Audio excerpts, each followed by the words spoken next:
শেখ হাসিনাকে বাংলাদেশে ফিরিয়ে আনা হোক, প্রকাশ্যে হাইকোর্টের সামনে তাকে ফাঁসির কাস্টে ঝোলাতে হবে।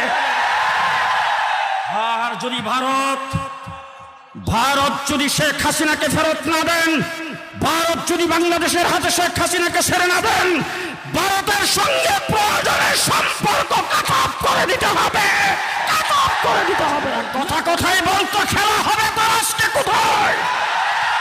পরিষ্কার বিষয় বলতে চাই, দুপুরা মাঠে সিরাজ সংগ্রাম করতে দাও নাই, আমরা হাজির হয়েছি।